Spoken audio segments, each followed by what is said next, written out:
And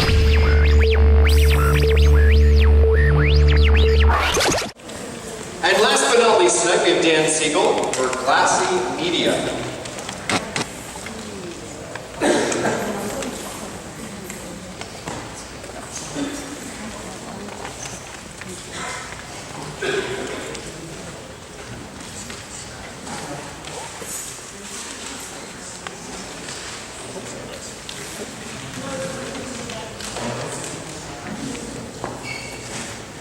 Hi guys, my name is Dan Siegel, I'm the founder of Glassy Media, and I want to start with a story. 2 years ago, as a company, we were actually working on a mobile app for the 2012 election. It was an app where a user could hold his phone up to the TV whenever a presidential ad came on, and the phone would identify the ad, tell the user information about it.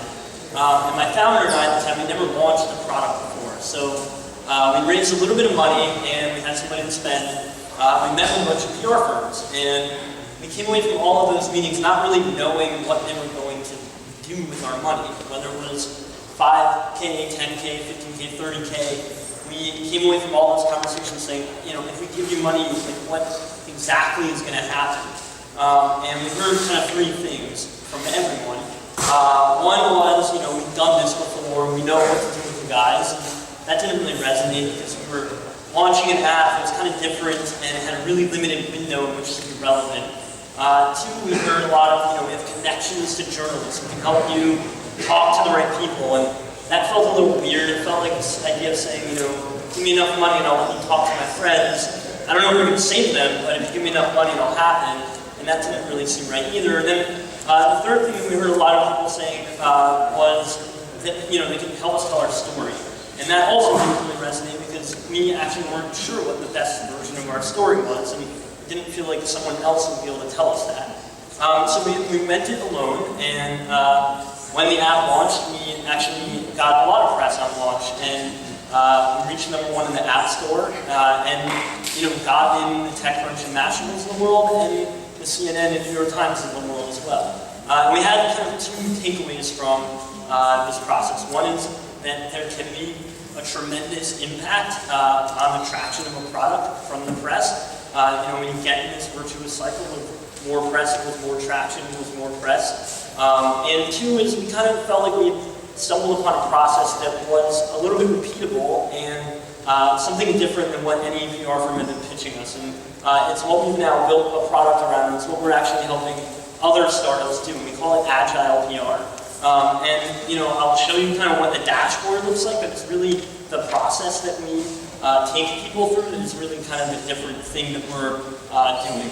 And basically what it comes down to is helping people experiment, run a lot of experiments, measure everything they're doing, and then do more of the stuff that's working and less of the stuff that isn't. Sounds kind of simple, but it's something that no one was pitching to us when we were meeting with PR firms, and it's something that software helps us do.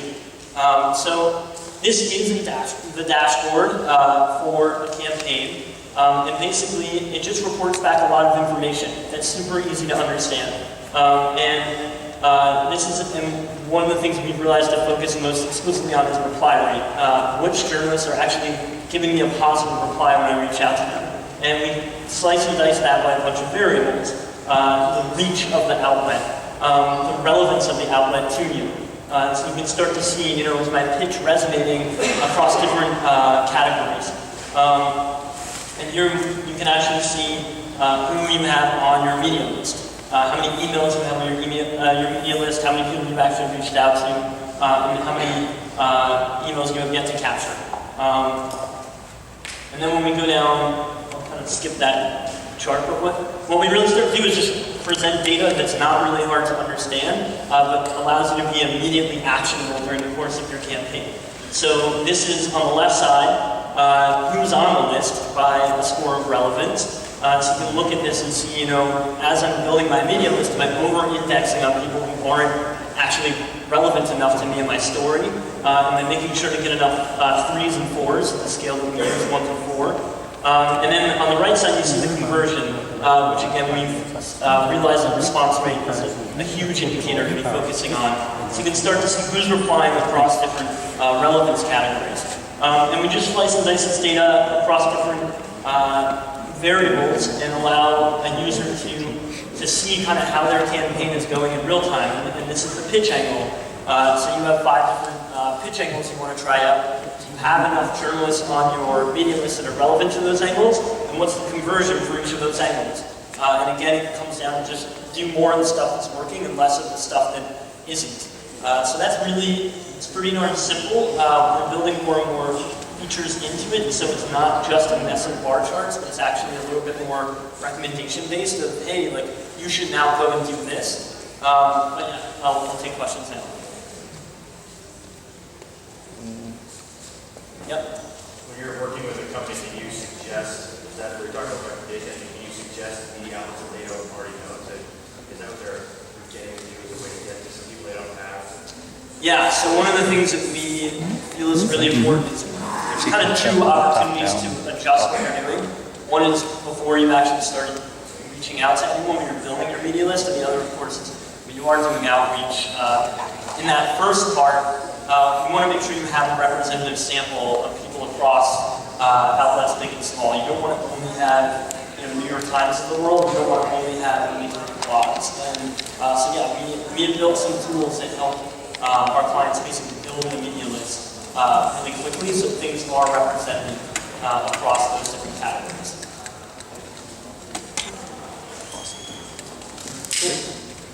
Thank you.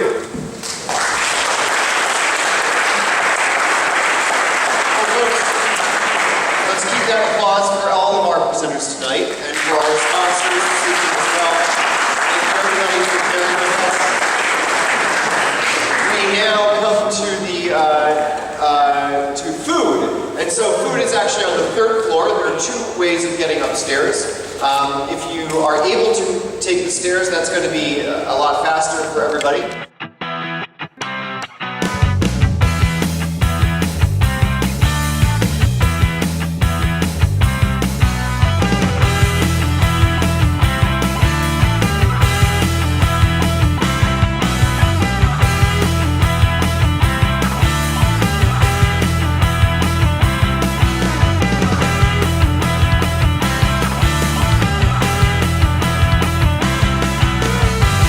Come join New England's largest technology meetup, sponsor an event, present, or attend. Visit www.bostonnewtech.org.